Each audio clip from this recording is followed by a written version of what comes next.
한 여인을 들라면 우리는 마리아를 들을 수 있을 겁니다. 왜 그러냐면 마리아는 예수님을 잉태한 사람이기 때문에 얼마나 큰 복을, 특별한 선택을 받은 사람으로서 정말 그는 복이 있다 일컬음을 받게 됩니다.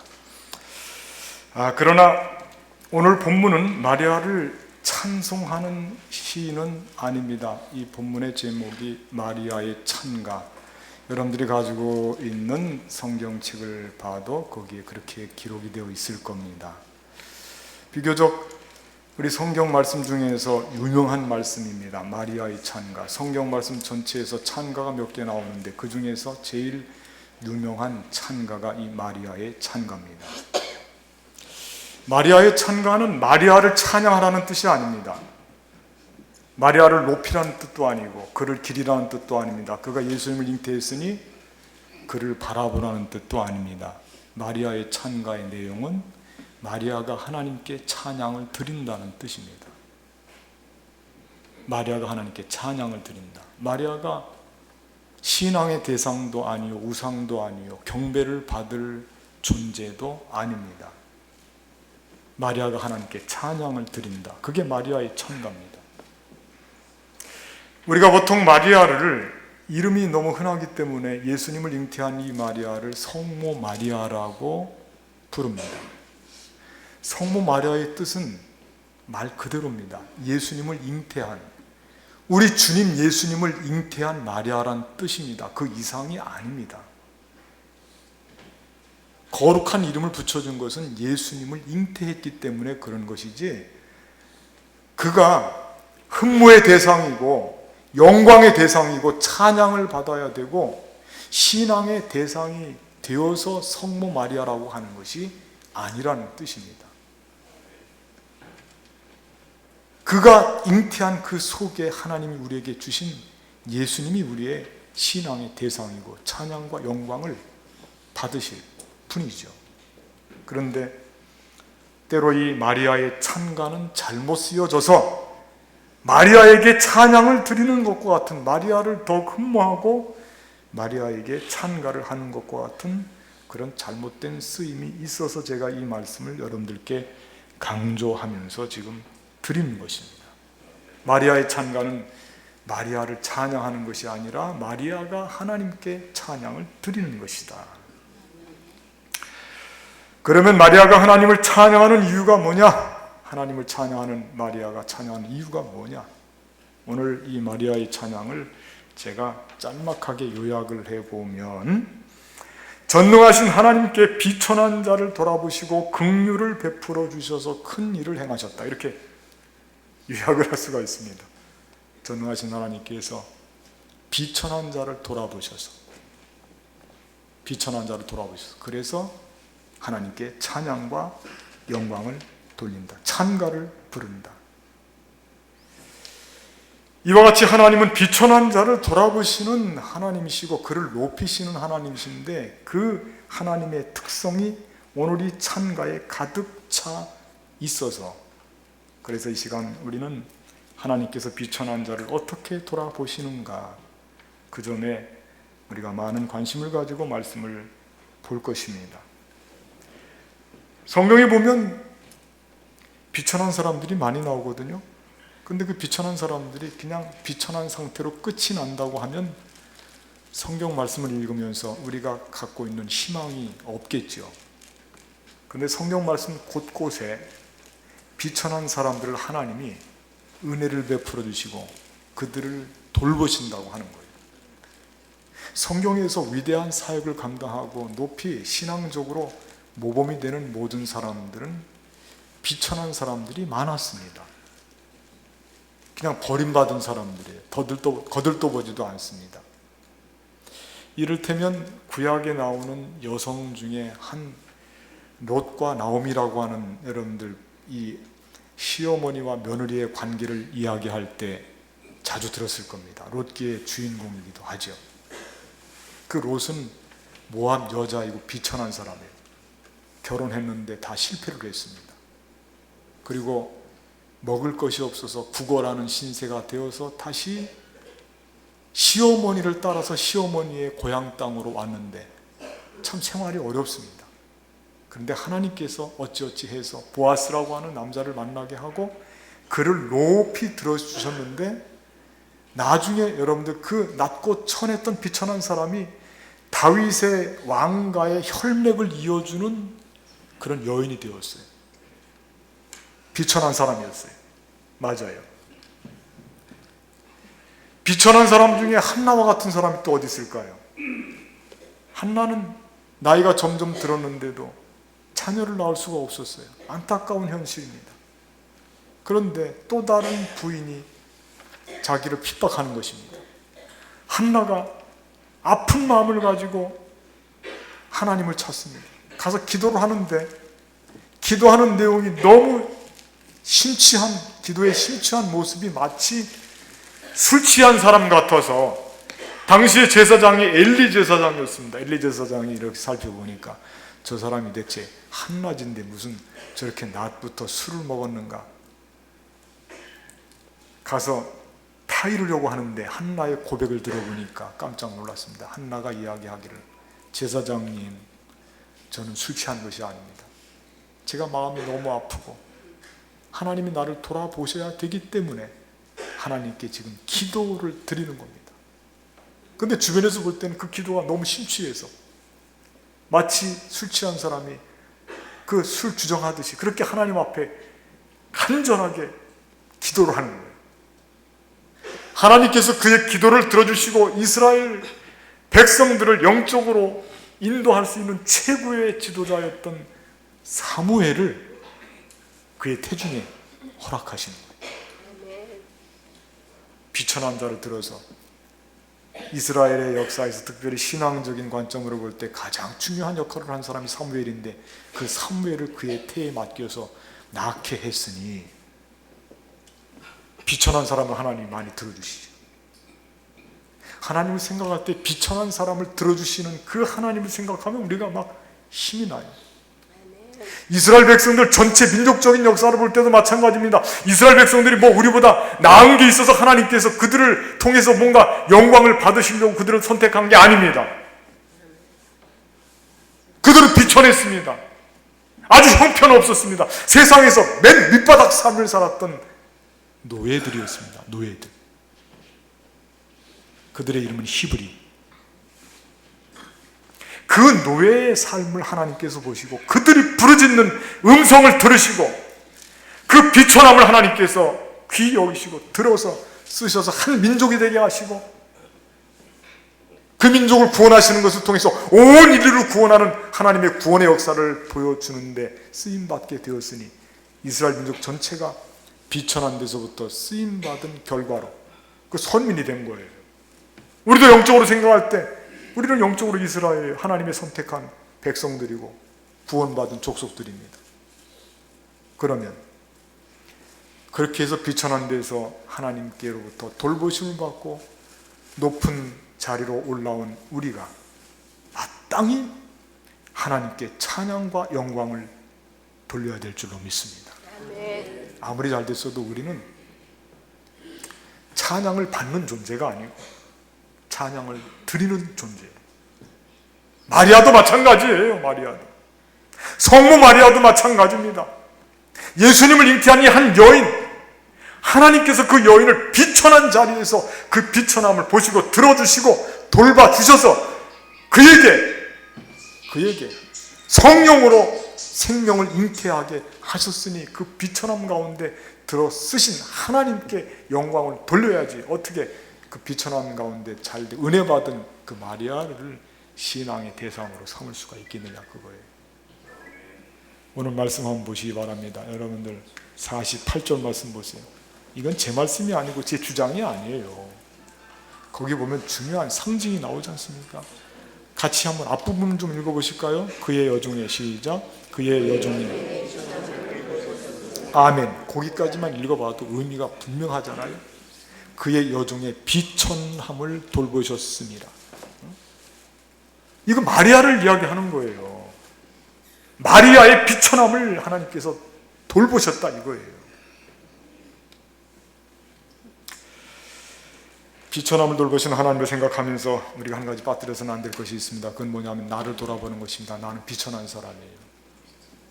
정말 우리가 스스로 나를 돌아봐야 돼요. 여러분, 얼마나 우리가 비천한지.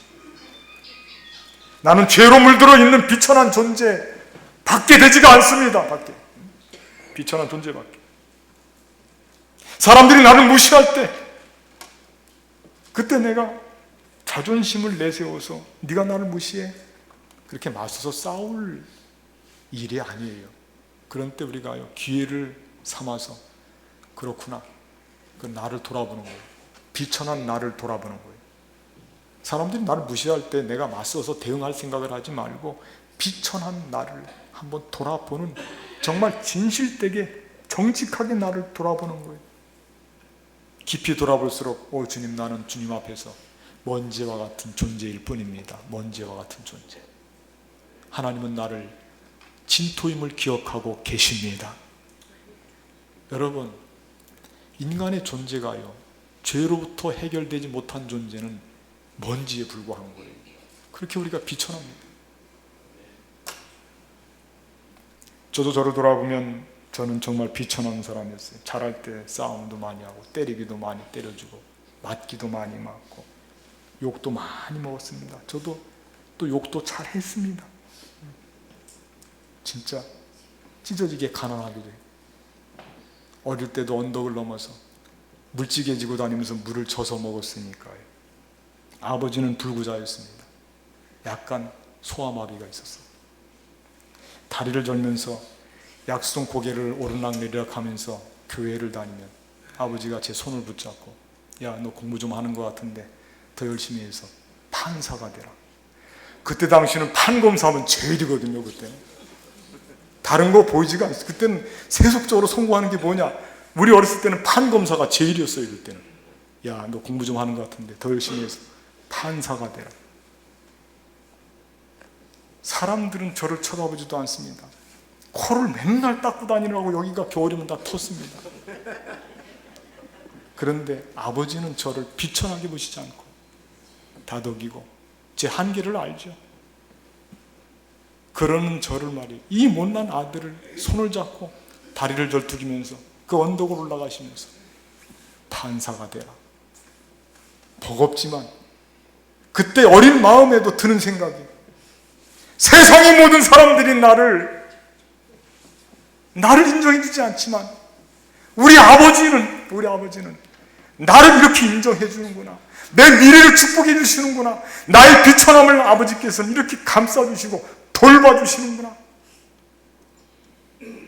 저는 그 아버지의 그 한마디 때문에 제가 힘이 많이 났어요. 진짜로 그렇습니다.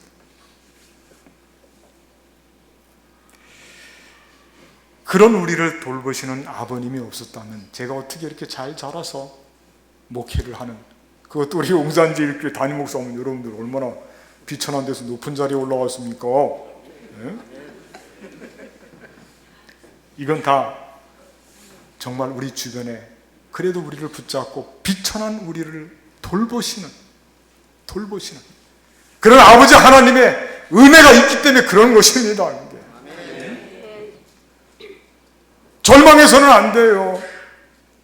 낙담해서는 안 됩니다. 스스로 좌절해서는 안 됩니다. 아무리 비천한 자라 할지라도 하나님은 그를 돌보시고 그를 높이시고 이 비천한 여종을 기억해 주시고 오랫동안 기억해 주시고 그를 통해서 하나님의 놀라운 구속의 역사를 만들어 가신단 말이에요.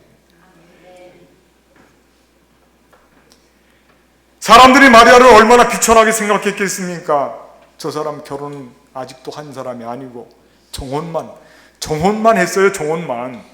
약속만 했다 이거예요.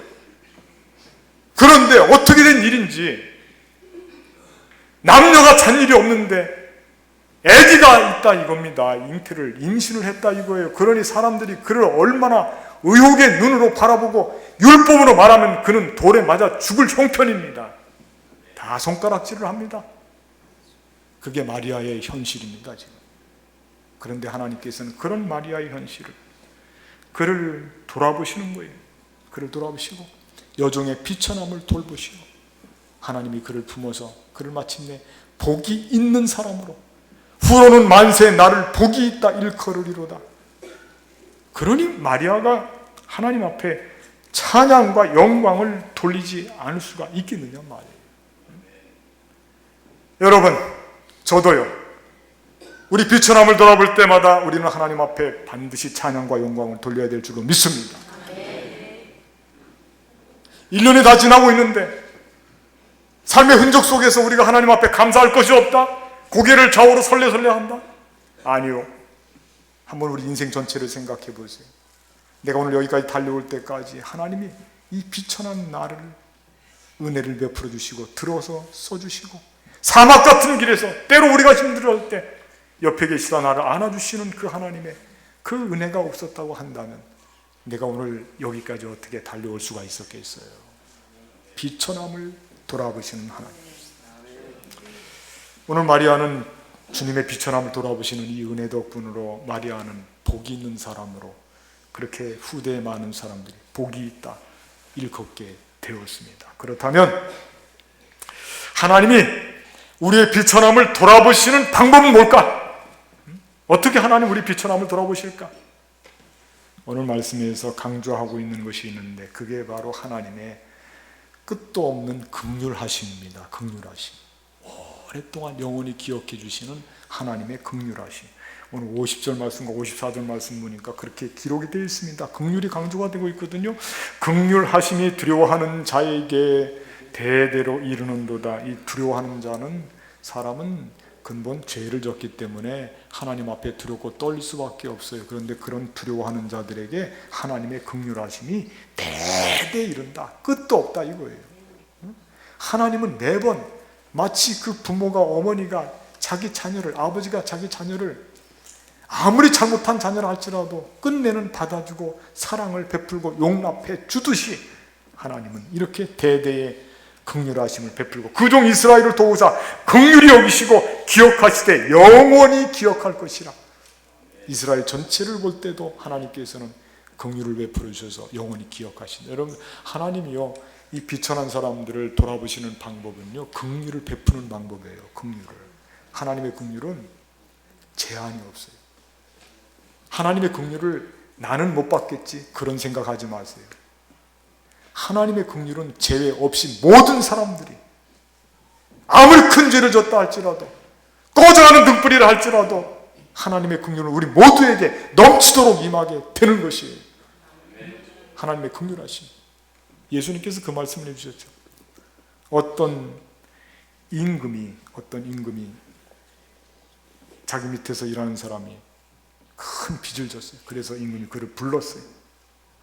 붙잡혀갔습니다. 임금에게 갚아야 할 돈이 너무 많습니다. 임금이 다그치면서 빚을 갚으라고 통촉을 합니다. 그 앞에서 엎드려서 조금만 참아 주십시오. 갚겠습니다. 조아리면서. 그런데 실제 이 조아리는 사람은 빚을 갚을 희망이 없어요. 왜 그러냐? 너무나 많은 빚을 졌어요. 갚을 수 없는 빚을 졌어요. 우리나라 돈으로 환산을 하면 수십조, 수백조 빚을 졌다니까요. 뭐 살면서 뭘 하다 졌는지 그렇게 빚을 자기가 갚고 자기 후대가 갚고 아들, 딸, 며느리 대를 이어서 갚아도 갚을 수 없을 정도의 빚을 졌는데 못 갚겠다는 이야기는 못하고 조아리면서 갚겠습니다. 죄송합니다. 그 모습을 보니까 그 임금이 마음이 짠해졌어요. 그래서 됐다. 알았다. 내가 그 너의 모든 빚을 탕감해 주마. 그게 무슨 계산에서 나온 겁니까? 아니에요. 무슨 조건이 있습니까? 아닙니다. 그 마음이, 임금의 마음이 그 종을 보는 순간 뜨거워진 거예요. 긍휼한 마음이 들었어요. 불쌍한 생각이 들었어요. 그래서 그 불쌍함 때문에, 불쌍함은 조건이 없어요. 그냥 불쌍하면 눈물이 나오고 긍휼을 베풀고자 하면 마음이 흔들리고 뜨거워지는 거예요. 그거로 그 종을 탕감을 해 주었어요.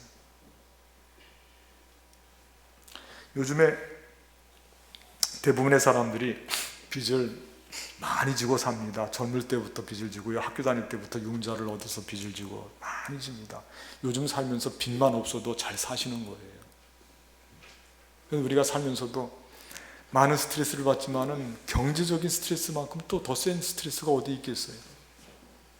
여러분들도 보시니까 얼굴이 훤하신데 여러분, 우리 중에도 빚을 진 사람이 많이 있다니까요.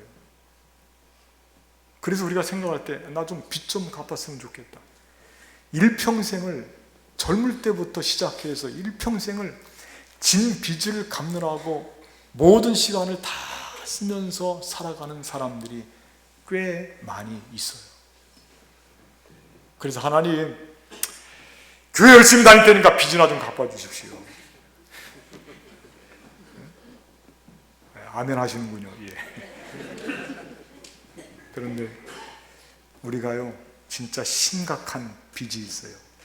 최악의 빚이 있어요. 그게 뭐냐면 죄입니다. 죄. 죄의 빚을 갚지 않으면 어떤 일이 일어나냐면 우리 목숨이 떨어져요.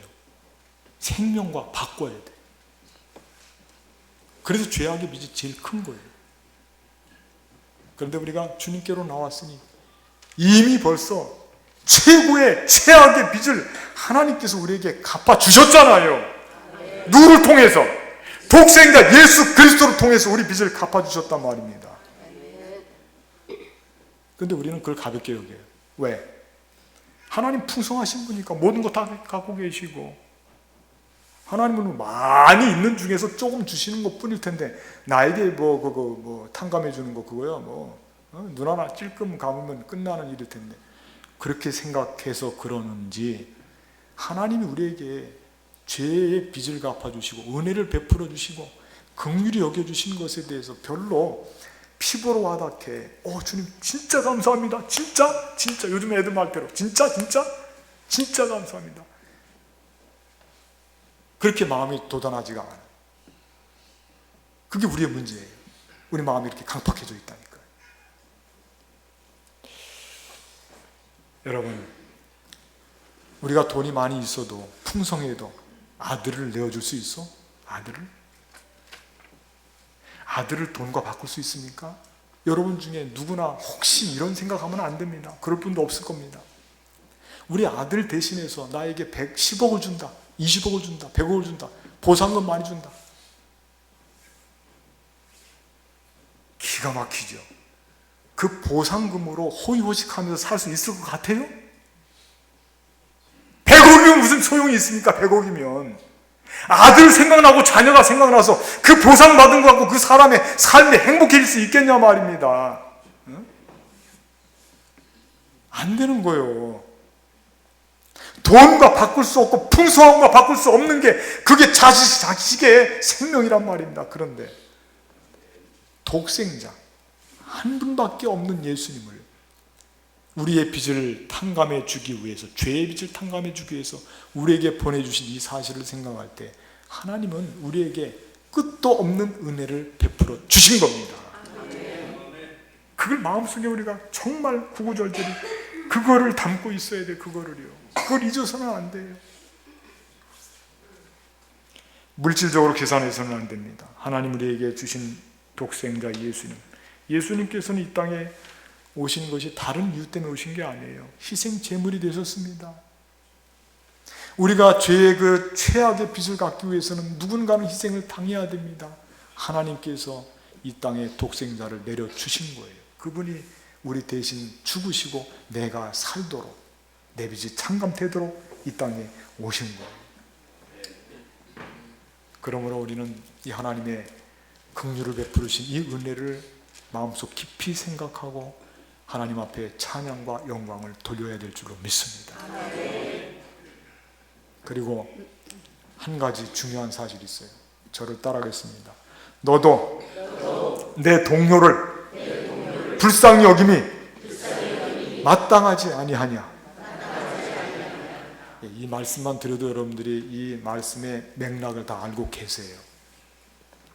이 임금에게 빚을 탕감받은 사람이 나가서 자기에게 조그마한 빚진사를 만났을 때 용서해 줬습니까? 용서해 주지 않았습니까? 알고 계시죠? 멱살을 잡았죠? 야 이놈아, 네가 내 돈을 떼어먹어?